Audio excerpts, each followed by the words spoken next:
Bonjour, ici Clément Koulibaly, j'espère que vous allez bien. Aujourd'hui, j'aimerais qu'on parle un petit peu, j'aimerais vous partager un petit peu sur la vie d'Ézéchias. Le roi Ézéchias qui fut un contemporain du prophète Ésaïe. Et il y a beaucoup de choses très intéressantes à voir et à saisir, à comprendre dans tout ce qu'il a pu vivre. Donc on va prier. Seigneur, nous te bénissons, nous te rendons grâce, Seigneur, pour ta parole. Merci de nous permettre de saisir, de comprendre et d'appliquer, Seigneur, ce que nous allons entendre. Dans le nom de Jésus, Amen. Donc, dans Ésaïe 36, à partir du verset, à partir d'Ésaïe 36 jusqu'à à peu près Ésaïe 39, on a le récit du règne d'Ézéchias, le roi Ézéchias. Et ce qui est intéressant dans ce passage-là, c'est vraiment, dans ces différents chapitres, comme je disais, c'est vraiment de voir à quel point est-ce qu'Ézéchias s'est tourné, contrairement à ses prédécesseurs et tout, il a pu se tourner et marcher avec le Seigneur. Comme pour nous dire, on peut avoir de mauvais exemples devant nous, mais malgré cela, ne pas les suivre, être des personnes intègres, des personnes qui cherchent véritablement le Seigneur. Donc on va aller spécifiquement, on va pas lire tous ces chapitres-là, mais spécifiquement dans certains qui nous concernent par rapport à ce que nous allons partager véritablement. Donc, on va prendre à partir, si je fais d'abord un petit récapitulatif en fait de la situation pour savoir de quoi il s'agit. Donc, Ézéchias reçoit la visite, entre guillemets, la visite du Rabshakeh. Donc, le Rabshakeh qui est le grand échanson en fait du roi d'Assyrie. Donc, on a Sennacherib, le roi d'Assyrie, qui vient pour attaquer Jérusalem. Il vient contre Jérusalem, il veut détruire la ville de Jérusalem. Et ce qui se passe, en fait, c'est que il amène un message vraiment choc, un message salé pour effrayer Ézéchias. Et on voit qu'Ézéchias tremble, Ézéchias a peur. Et vraiment, on va pas lire tout ce que le Rabshakeh a pu dire et tout ça, mais à un moment, on voit que en semant la peur, il dit, regarde, tous les autres rois ont pu faire, voilà, par exemple, si je lis le passage de Ézéchiel 36, Ésaïe 36, verset 18, il dit qu'Ézéchias ne vous excite pas en disant, l'Éternel nous délivrera. Les dieux des nations ont-ils délivré chacun son pays de la main du roi d'Assyrie? Où sont les dieux de Hamath et d'Arpad? Où sont les dieux de Sepharvaïm? Ont-ils délivré Samarie de ma main? Parmi tous les dieux de ces pays, quels sont ceux qui ont délivré leur pays de ma main pour que l'Éternel délivre Jérusalem de ma main? Donc on voit ici l'orgueil, on voit la fierté, on voit l'arrogance de ce roi. Oui, effectivement, il a eu vraiment toute une belle... j'allais dire tout un grand CV, tout un beau CV, tout ce qu'il a pu avoir, tout un palmarès, voilà, de victoire sur ces peuples-là que je viens de citer. Et effectivement, il les a vaincus, il les a battus. Mais en fait, Ézéchias, plus tard dans sa prière, va dire, oui, Seigneur, c'est vrai qu'il les a fait. Il a eu ces victoires-là, mais c'est parce que c'était de faux dieux, vous voyez.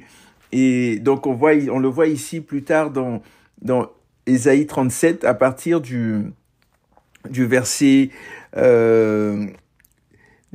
10, ouais, Ésaïe 37, à partir du verset 10, non, ça c'est encore le roi qui parle, qui s'exprime, et là il continue ses citations en disant toutes les villes qu'il a pu vaincre. Et là on voit par la suite Ésaïe qui va se tourner vers le Seigneur. Ésaïe va se tourner vers le Seigneur, mais Ézéchias qui va se tourner vers le Seigneur, et il va dire Éternel des armées, Dieu d'Israël, qui siège sur les chérubins. Vous voyez, c'est extraordinaire. Dieu siège sur les chérubins. On se déplace sur les chérubins. C'est un autre message. Dieu siège sur les chérubins. C'est toi qui es le seul Dieu pour tous les royaumes de la terre. C'est toi qui as fait les cieux et la terre. Éternel, prête l'oreille et écoute. Éternel, ouvre les yeux et regarde. Écoute toutes les paroles que Sennacherib a envoyées pour insulter le Dieu vivant. Il est vrai, ô Éternel, que les rois d'Assyrie ont exterminé tous les pays et leur propre pays. en jetant leur Dieu au feu. En fait, ceux-là n'étaient pas des dieux, mais des ouvrages de main d'hommes, du bois et de la pierre, et ils les ont anéantis. Maintenant, Éternel, notre Dieu, sauve-nous de la main de Sennachérib, et que tous les royaumes de la terre reconnaissent que toi seul es l'Éternel. Donc vous voyez, c'est extraordinaire. On voit que Ézéchias reconnaît les faits. Il reconnaît ce qui se passe, mais il se confie en l'Éternel. Et il sait que ce sont de faux dieux. Et il le dit, il dit, oui, c'est vrai qu'ils ont tout ce palmarès-là, ils ont tout ce succès, mais Seigneur, toi, tu es le seul vrai Dieu. Oui, Seigneur Jésus, tu es le seul vrai Dieu, tu es capable de nous libérer, tu es capable de nous faire sortir de la situation. Et le thème de ce message, c'est que ferais-tu à la place d'Ézéchias? Qu'est-ce que je ferais à la place d'Ézéchias? Donc ici, je suis juste à l'introduction, c'est juste pour expliquer par rapport à ce passage-là. En fait, lorsqu'ils ont reçu la lettre du Rabshakeh, lorsque le roi d'Assyrie a amené son gars pour menacer Jérusalem, pour menacer le royaume de Juda, il y a eu vraiment la panique totale, hein, la panique à ce niveau-là. Ils ont entendu ce qui s'est passé et ici on voit que Ézéchias a posé des actions très, très intéressante. On nous dit, lorsque le roi Ézéchias eut entendu la nouvelle, donc c'est à partir du verset 1 du chapitre 37, on dit, il déchira ses vêtements, il se couvrit d'un sac et se rendit dans la maison de l'Éternel. Vous voyez, il envoya Eliakim, intendant du palais, Shebna, le secrétaire, et les plus anciens des sacrificateurs couverts de sacs vers le prophète Ésaïe, fils d'Amoz. Ils lui dirent, ainsi parle Ézéchias, ce jour est un jour de détresse, de châtiment et d'opprobre, car les enfants sont près de sortir du sein maternel et il n'y a point de force pour l'accouchement. Vous voyez, donc c'est vraiment la panique, on ne sait pas, on est prêt, voici la situation, on est prêt, mais il y a point de force, on n'a pas de force. Et là, il dit, peut-être l'Éternel, ton Dieu, entendra-t-il les paroles du Rabshakeh que le roi d'Assyrie, son Seigneur, a envoyé pour insulter le Dieu vivant, et peut-être exercera-t-il ses jugements à cause des paroles qu'a entendues l'Éternel, ton Dieu. Fais donc monter une prière pour le reste qui subsiste encore. Donc, on voit ici la panique du roi, de tout le peuple. Ils déchirent leurs vêtements pour exprimer vraiment leur état, leur peine, leur douleur, leurs difficultés. Il dit, Seigneur, on n'a point de force, on ne sait pas quoi faire. Donc, il demande l'intercession du prophète Ésaïe. Mais en même temps, ce qui est intéressant, parce que souvent, on va demander l'intercession d'un prophète, d'un serviteur de Dieu, d'un frère, d'une sœur. On va demander que quelqu'un prie pour nous, que quelqu'un vraiment, voici notre situation, voici notre problème, voici notre difficulté. S'il te plaît, homme de Dieu, femme de Dieu, prie pour moi, prie pour moi, prie pour moi. Vous voyez, c'est pas mauvais. Effectivement, on a besoin des frères et sœurs. Parfois, on a besoin du corps de Christ. On a besoin de prier ensemble. Oui. Mais sauf que l'autre chose qu'Ézéchias a fait, les autres actions qu'il a menées, il n'a pas simplement confié son sujet à Ésaïe. Non, lui-même s'est levé et il est allé à la maison de l'Éternel. Verset 14, Ésaïe 37, verset 14, Ézéchias prit la lettre de la main des messagers, la lut et monta à la maison de l'Éternel. Donc, il a dit, oui, voici la situation, j'ai confié mon sujet à telle ou telle personne, mais moi aussi, je dois le porter parce que ça me concerne. Donc, peut-être que tu vis des difficultés, peut-être que tu as demandé à ce qu'on prie peut-être pour ton enfant qui vit des problèmes, qui est dans la drogue, qui est dans toutes sortes de situations, peut-être au niveau de ton travail, peu importe.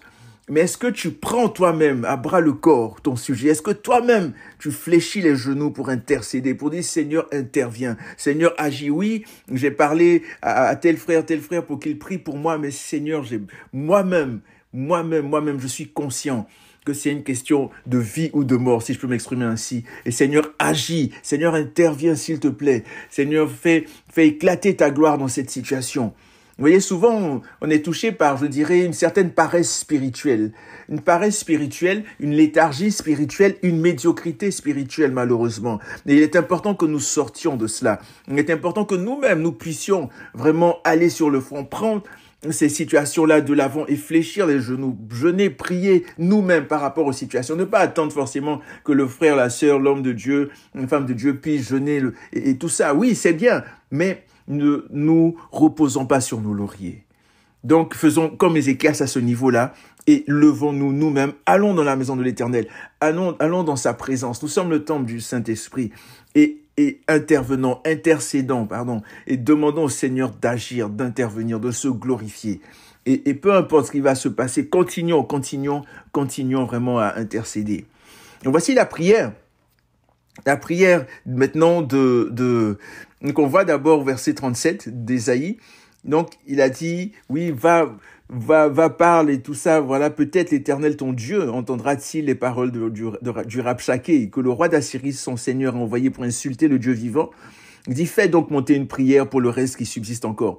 Et au verset 14, maintenant, on nous dit, Ézéchias prit la lettre, voilà, de la main du messager, la lui et monta à la maison. Et voici la prière. Ézéchias pria l'Éternel en ces termes, Éternel des armées, Dieu d'Israël qui siège sur les chérubins.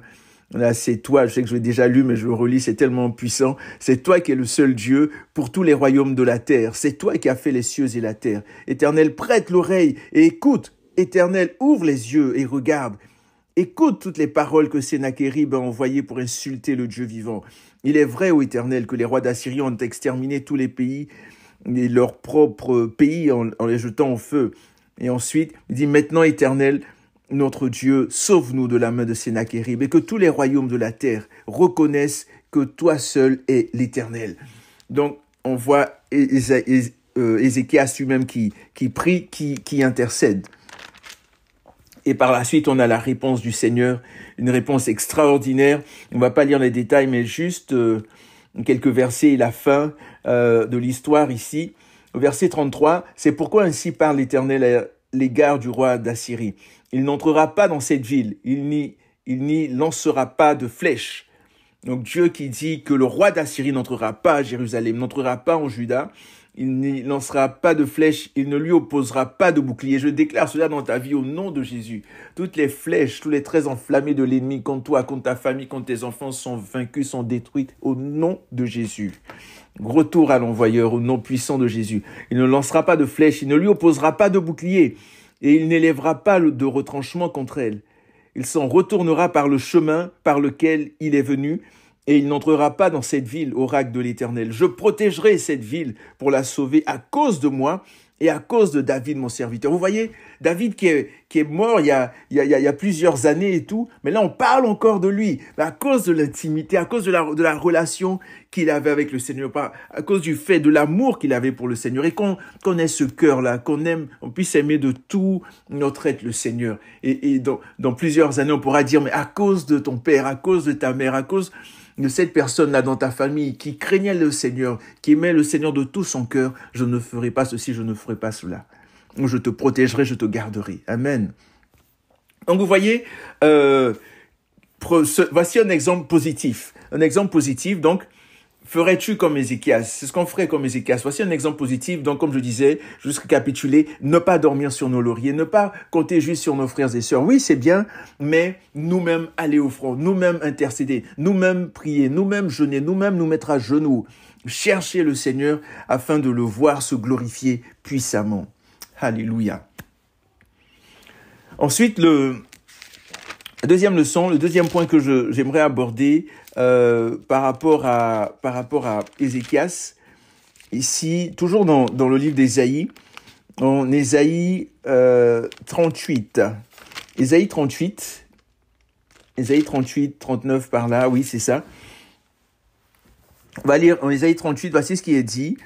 En ce temps-là, Ézéchias fut malade. Donc après tous ces événements et tout ça, la victoire, je pense que j'ai oublié de vous dire, voilà, c'est ça. Juste au verset 36, comment la victoire puissante, comment elle s'est faite d'abord.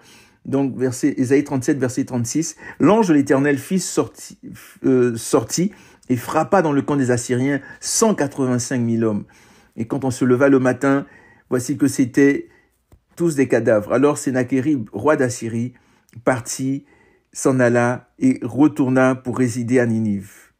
Or, comme il était prosterné, voici le retour à l'envoyeur dont on parlait tout à l'heure, dans la maison de Nisroch, son Dieu, ses fils Adramélec et Saritser le frappèrent avec l'épée et s'enfuirent au pays d'Ararat. Son fils Esar-Hadon régna à sa place. Vous voyez, donc l'épée qu'il voulait prendre pour détruire Jérusalem, pour détruire Juda, c'est cette épée qui s'est retournée contre lui par ses propres fils. C'est dangereux de se lever contre les enfants de l'Éternel qui sont la prunelle de ses yeux. Alléluia. Donc, on est maintenant dans Ésaïe 38. Donc, on va parler de la maladie et la guérison d'Ézéchias. Que ferais-tu? Qu'aurais-tu fait à la place d'Ézéchias? Verset 38, chapitre 38, verset 1. En ce temps-là, Ézéchias fut malade à la mort. Le prophète Ésaïe, fils d'Amoz, vint auprès de lui et lui dit, « Ainsi parle l'Éternel, donne tes ordres à ta maison, car tu vas mourir. Tu ne vivras plus. » Est-ce que vous auriez aimé ça, que le Seigneur vienne vous dire par son serviteur, « Tu vas mourir, donne tes ordres. » Savoir quand est-ce que vous allez mourir. Peut y avoir des avantages comme des inconvénients, mais en tout cas, je referme la parenthèse. Ézéchias tourna son visage contre le mur et pria l'Éternel. Il disait, « De grâce, Éternel, souviens-toi donc que j'ai marché devant ta face avec fidélité et intégrité de cœur et que j'ai fait ce qui est bien à tes yeux. » Ézéchias répondit des pleurs abondants. Alors la parole de l'Éternel fut adressée à Ésaïe en ces mots. « Va dire à Ézéchias, ainsi parle l'Éternel, le Dieu de David ton père. J'ai entendu ta prière, j'ai vu tes larmes. Voici que j'ajoute 15 années à tes jours. Je te délivrerai ainsi que cette ville de l'emprise du roi d'Assyrie. Je protégerai cette ville. Ce sera pour toi de la part de l'Éternel le signe que l'Éternel accomplira la parole qu'il a prononcée. Voici que je fais reculer de 10 degrés en arrière avec le soleil l'ombre des degrés qui est descendu sur les degrés d'Ahaz. Et le soleil recula de 10 degrés sur les degrés où il était descendu. » Par rapport ici à ce dernier verset, en 2 Rois 20, c'est un peu plus détaillé. On voit en fait que Ésaïe a posé la question. Il dit pour prouver, pour t'assurer que tu sois convaincu que la parole que je te dis, les 15 années que tu auras supplémentaires viennent de l'Éternel. Qu'est-ce qui est plus facile que l'ombre du soleil recule ou avance? Et Ézéchias a dit que ça recule. Et scientifiquement, il a été prouvé, attesté que justement il y avait ce décalage-là qui est en lien justement quand on parle aussi parfois des années bissextiles et tout ça. Donc vraiment il y a rien de nouveau sous le soleil, il y a aucun hasard. Donc même cet événement-là a été attesté par la science.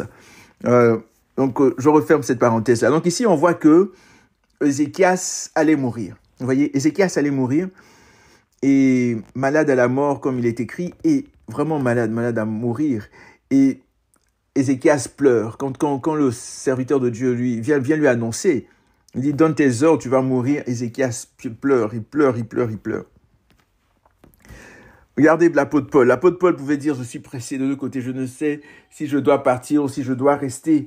Et l'apôtre Paul qui disait, oui, mais il est bon que je parte. Si je pars, je vais être dans la gloire, je vais être dans la félicité, avec le Seigneur. Mais si je reste, je sais que je peux encore affermir des frères et tout, les frères et sœurs, le peuple de Dieu. Vous voyez donc, il y a je dirais, cette dichotomie-là, ce paradoxe. Mais, je veux dire, on te dit, tu vas être au ciel, tu vas être dans la gloire, tu vas quitter tous les problèmes de cette terre, plus de factures, plus de ci, plus de ça. Que ferais-tu?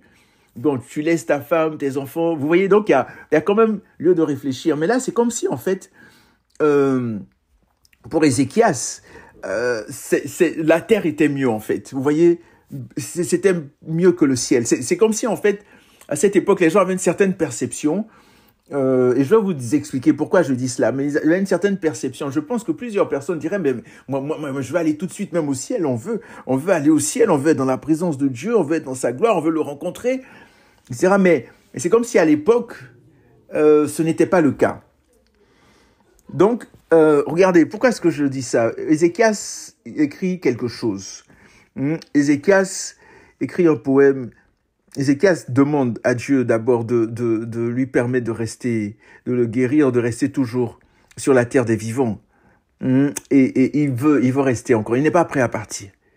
Pourtant, tout va bien pour lui. Il était libéré, délivré, tout ça, mais Juste cette maladie-là, bon, juste, en tout cas, la maladie, c'est pas intéressant, mais il y a cette maladie, et puis on lui dit, écoute, tu vas partir. Mais non, Ézéchias ne voulait pas. Aurait-il dû? Voyons le poème d'Ézéchias. Ézéchias a écrit quelque chose, c'est très intéressant. Ésaïe 38, verset 9. Écrit d'Ézéchias, roi de Juda, lorsqu'il fut malade et survécu à sa maladie. Je me disais, vous voyez, c'est important, parce que des fois, on se dit des choses, mais on a besoin vraiment de se dire des choses que le Saint-Esprit nous montre, nous dit. Ne pas se dire on peut se faire toutes sortes de scénarios, vous voyez, toutes sortes de pensées, mais quelle est la vérité? Quelle est la vision de Dieu? Quel est le plan de Dieu? Voici ce qu'il se disait. Il dit, je me disais, quand mes jours sont en repos, je dois m'en aller. Aux portes du séjour des morts, je suis privé du reste de mes années. Je disais, je ne verrai plus l'Éternel sur la terre des vivants. Je ne contemplerai plus aucun être humain. Oui, mais tu vas voir l'Éternel dans sa gloire, même si tu ne vois plus d'êtres humains, mais ils vont peut-être te rejoindre, ou tu vas voir d'autres êtres humains, mais qui sont dans la gloire. En tout cas, il dit, je disais, je ne verrai plus l'Éternel sur la terre des vivants. Je ne contemplerai plus aucun être humain parmi les habitants du monde.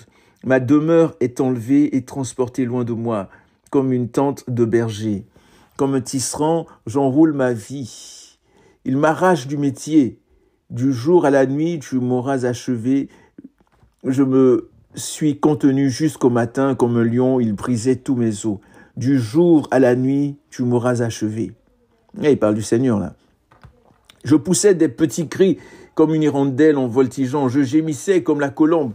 Mes yeux se tournaient misérablement vers le haut. Seigneur, je suis oppressé, sois mon garant. Que dirais-je? Il m'a répondu, et c'est lui-même qui a agi. Je marcherai humblement pendant toutes mes années, à cause de l'amertume de mon âme. Seigneur, c'est par tes bontés que l'on vit. C'est par elles que je respire encore. Tu me rétablis, tu me rends à la vie. Voici que mon amertume elle-même s'est échangée en paix. Toi-même as pris plaisir à retirer mon âme du gouffre, du néant, car tu as jeté derrière ton dos tous mes péchés. Alléluia. Car ce n'est pas le séjour des morts qui te célébrera, ce n'est pas la mort qui te louera. Ceux qui sont descendus dans la fosse ne s'attendent plus à ta fidélité. Le vivant, c'est celui-là qui te célèbre comme moi aujourd'hui. Oui, c'est vrai, mais il y a les 24 vieillards, il y a plein d'anges, il y a des myriades dans le ciel, des gens qui sont en train de louer le Seigneur. C'est pas juste les vivants sur la terre. Aïe, aïe, aïe. Bon, en tout cas, le Père fait connaître au Fils ta fidélité, l'Éternel m'a sauvé. Nous ferons résonner mes instruments tous les jours de notre vie à la maison de l'Éternel. Ésaïe, donc voici le poème d'Ézéchias. Ésaïe avait dit qu'on apporte un paquet de figues et qu'on les étende sur l'ulcère. Ézéchias vivra. Ézéchias avait dit, à quel signe connaîtrai-je que je montrerai la maison de l'Éternel. Donc vous voyez ici, en fait, Ézéchias, c'est vraiment intéressant. Ézéchias veut dire l'Éternel est ma force. Donc Ézéchias s'est confié en l'Éternel. Il dit, Seigneur, je suis sans force, mais c'est toi qui peux nous sauver, c'est toi qui peux nous guérir. Et à ce niveau-là, qu'on soit tous des Ézéchias, compter sur le Seigneur, compter sur sa force, s'appuyer sur lui. L'Éternel est ma force, Ézéchias, l'Éternel est ma force. Et par la suite, Ézéchias aurait-il dû partir ou pas? Qu'est-ce qu'il aurait dû faire? Moi, je pense que, en tout cas, je peux me tromper, mais aïe, aïe, aïe. Dans ces 15 autres années, en tout cas, le temps, Ézéchias serait parti et puis bon, elle est partie avec quelque chose de positif. Mais voici quelque chose, je pense qu'on n'aurait pas dû faire, qu'il ne faudrait pas faire, et qui se fait aujourd'hui vraiment, qui prend des proportions extraordinaires. Je sais que j'en ai déjà parlé, peut-être dans mes écrits ou dans les vidéos, je ne sais plus, mais regardez le verset 39, le chapitre 39. Donc Ézéchias est vivant, il est guéri, voilà, et voici la suite. On dit en ce même temps, Mérodach Baladan, fils de Baladan, roi de Babylone, envoya une lettre et un présent à Ézéchias parce qu'il avait appris sa maladie et son rétablissement. Là, c'est bien, il vient lui faire Yako, il lui donne les présents, en tout cas, on est vraiment content, tout ça. Ézéchias s'en réjouit et il montra aux enfants le lieu où étaient ces choses de prix, l'argent et l'or, les aromates et l'huile précieuse, tout son arsenal et tout ce qui se trouvait dans ses trésors. Il n'y eut rien qu'Ézéchias ne leur fit voir dans sa maison et dans tous ses domaines. Aïe, aïe, aïe. Qu'est-ce qui est arrivé à Ézéchias? Je le comprends, moi, la même chose m'est arrivée. Bon, c'est pas pareil, j'ai pas de l'or, de l'argent, des objets précieux à montrer à qui que ce soit, mais je veux dire, parfois, quand on vit des situations douloureuses, difficiles, et qu'on voit quelqu'un qui semble comprendre ou bien nous apporter des présents ou nous encourager, ben, on a tendance à s'ouvrir et puis on oublie, il n'y a même plus aucune retenue. On dit, ah, mais oui, regarde, ta. Alors, c'est important. Et après, par la suite, on est déçu, en fait, du résultat, de ce qui a pu arriver. On peut être déçu. Je ne dis pas que c'est toujours le cas, hein, mais c'est des choses qui arrivent. Et ici, on nous dit, Ézéchias s'en réjouit lorsque il reçut le présent et la lettre du roi de Babylone. Ézéchias s'en réjouit. Mais d'accord, réjouis-toi, mais c'est tout. Mais il montra aux envoyés, venez voir tous mes trésors. Venez voir même ma chambre intime. Venez voir ma chambre, venez voir ci, venez voir ça. Tout son arsenal, tout son trésor. Et on fait des selfies, on fait des vues, on poste ça sur Facebook, on poste ça sur quoi? Sur Twitter. Twitter, c'est pas trop, en tout cas, je sais plus trop, mais TikTok, sur Facebook, sur YouTube. On fait des posts, regardez. Et on écrit sur Twitter, regardez, aujourd'hui, j'ai eu le privilège de recevoir les émissaires de Babylone. Regardez, voici, je leur ai montré tout ce que j'avais, etc. Et on a 5 000, 10 000, 15 000, 20 000, 30 000, 100 000 vues, yeah! Aïe, aïe, aïe. On va au restaurant, ce qu'on mange, le sandwich ou quoi, une photo, on monte tout. À quoi ça sert tout ça? C'est dangereux. Ézéchias s'en réjouit. Donc en fait, ce qu'on voit, il n'y a rien de nouveau sous le soleil. Il a tout montré, absolument tout. Non, ayons un peu de réserve, gardons un petit peu les choses. On n'a pas besoin de savoir que aujourd'hui tu as pris l'avion, tu es arrivé à tel endroit, tu es allé, excusez-moi le terme, faire pipi dans telle toilette à l'aéroport d'Orly ou bien à l'aéroport aux États-Unis ou je sais pas quoi. Et puis après, bon, tu es descendu à Paris, tu es arrivé à Abidjan, tu as fait ceci, tu es arrivé à Tombouctou ou à Kinshasa. Je sais pas.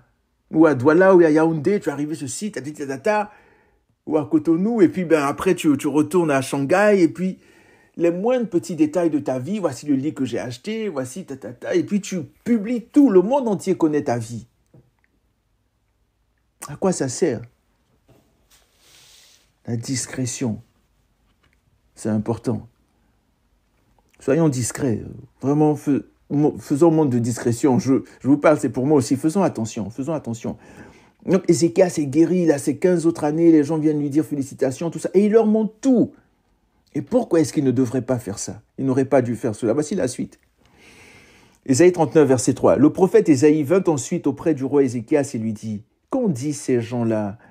Et d'où sont-ils venus vers toi ?» Ézéchias répondit, « Ils sont venus vers moi d'un pays éloigné de Babylone. » Ésaïe dit encore, « Qu'ont-ils vu dans ta maison ?» Ézéchias répondit, « Ils ont vu tout ce qui est dans ma maison. » Ah! Il n'y a rien dans mes trésors que je ne leur ai fait voir. Verset 5. Ésaïe dit à Ézéchias, « Écoute la parole de l'Éternel des armées. Voici que les jours viennent où l'on emportera à Babylone tout ce qui est dans ta maison et ce que tes pères ont amassé jusqu'à ce jour. Il n'en restera rien, dit l'Éternel. Il en prendra de tes fils qui seront sortis de toi, que tu auras engendrés. Ils seront des eunuques dans le palais du roi de Babylone. » Ézéchias répondit à Isaïe, « La parole de l'Éternel que tu as prononcée est bonne, car, ajouta-t-il, il y aura paix et sécurité pendant ma vie. » C'est quoi ça?